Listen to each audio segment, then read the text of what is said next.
You This say is you say Big Toby. T. This is Big G. No. He's No. big. This is Big T. This is Bigger G. Hello, everybody. This is the talk show where we talk about Gilgamesh, and this right here is Big T and Bigger G. They like it so much. Hello. I'm glad to be here. What about you, Big T? I'm not glad that I'm here with you. Okay, I'm gonna call you Toby now. Good. Hey, George. Yo. Where did Enkidu die? Like, isn't it right after, like, that weird bowl, like the bowl of heaven? Sure. Sure. Sure. Put the bowl of heaven on the grill. Hey, George, would you recommend the book to my grandpa? I don't know. The book's pretty old. He's pretty old. It's a good match. You say my grandpa's as old as Gilgamesh? What, like the book or the character? The character, the guy. What, like 120 something? No, that was like 4,000 years ago. But I asked him, but you're like, No. Hey, George.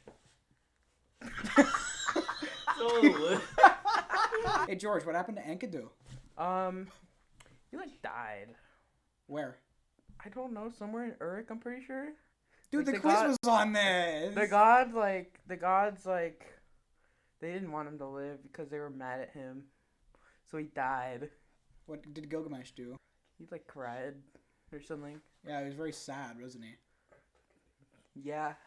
Alright, let me switch it up. I'm asking you the questions now. Okay. Well, a question anyway. Okay. But, Okay. you look at Frankenstein, by the way. Okay. Like, what are your thoughts about the writing style? Because it was, like, one of the first books, if not the first book ever written, right? So... It's crap. I can't read it. Okay. It is impossible to read. Gilgamesh survey. Test your knowledge of humankind's first hero, but tread carefully. Only the bravest dare to enter, and ye might soon meet ye's demise. Start. Alright. Who is Gilgamesh's best friend who perishes by the hands of Humbaba in the forest? Gilgamesh, Humbaba, or Enkidu? Hint, it's this one. I think it's just telling me something. I think it has to be Enkidu. Alright. Let's go. Now, for the next question. What made Gilgamesh so special? He has really cool hair and strength.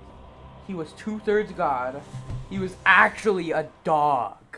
I don't think he was a dog. I don't think that ever happened. He did have really cool hair, but he was also 2/3 god. I think I have to go with the first one.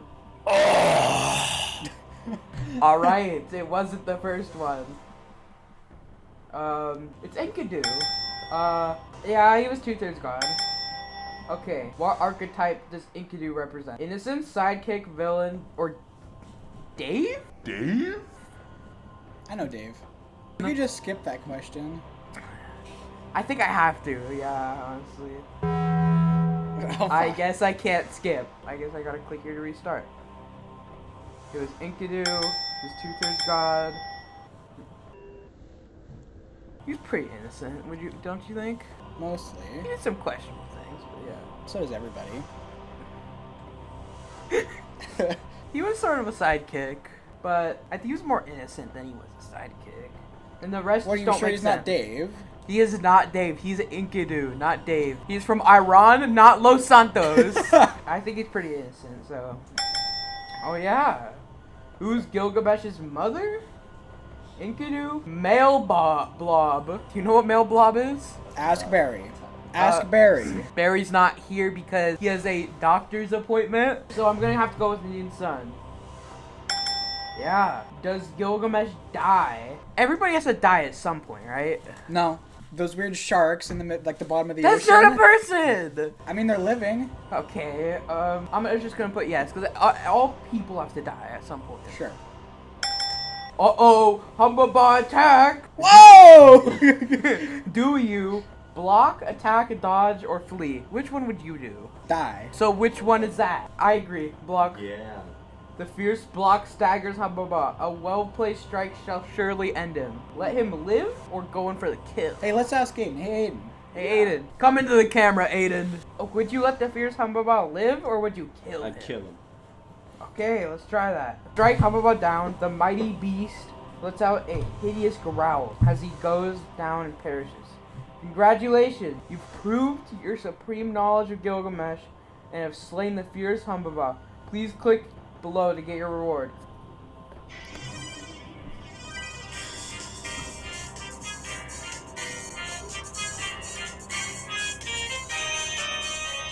Our contestant George here just completed the Gilgamesh survey, therefore proving his knowledge of mankind's first hero. Along with that, he also beat Humbaba in a fierce battle.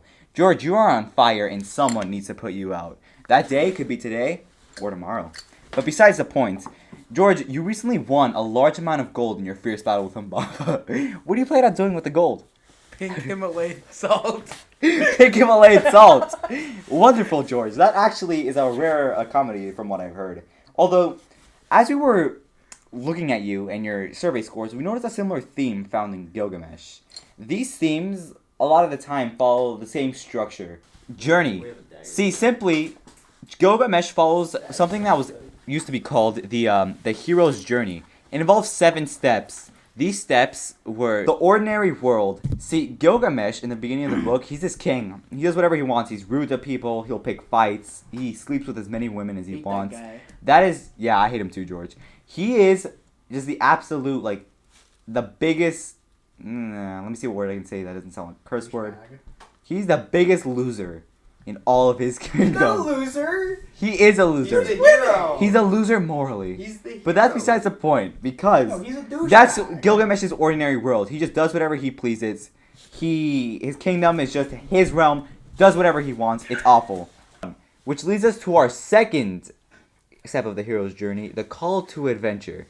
See, the gods aside, the only way to show Gilgamesh what a loser he is by showing him with an exact replica of Gilgamesh.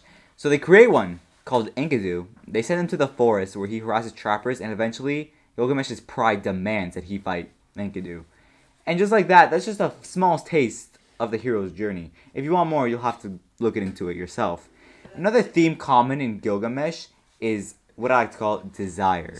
See, one thing that Gilgamesh desires greatly is everlasting life. Because after the death of his friend Enkidu, that's all he spends the rest of the book looking for.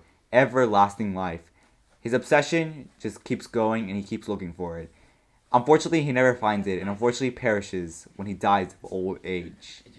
Honestly, at this point, we need a little holy water on the stage. Hallelujah! The next theme described in Gilgamesh is innocence. See, when Enkidu was first introduced, he fits the archetype of innocence perfectly. He doesn't have any experience compared to Gilgamesh. He's not a ruler. He doesn't go out and he doesn't pick fights with people. He doesn't have any experience because he lives out in the forest with animals. Until one day, the loss of innocence finally does come, and it's represented through the form of Ishtar coming out from the heavens.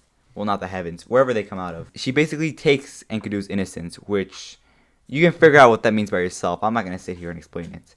But after taking his innocence, Enkidu starts to become more and more as, like, what we call, like, more like Gilgamesh. You know, he's starting to go out to the city. He goes out with Gilgamesh. Map time. This is the Black Sea. This is Ionia. This is the Athens. This is my homeland, Cyprus. This is Hittitus. And this is the Caspian Sea. This is the Persian Gulf. This is Uruk, located in Arabia. And this is Persia over here. And this has been Emery Clark White talking to you. This has been a talk show hosted by Tobias, Emre, and Grog. And thank you to Barry for bringing all the blood. Do you have anything to say? Yes. Good. Very good. All right.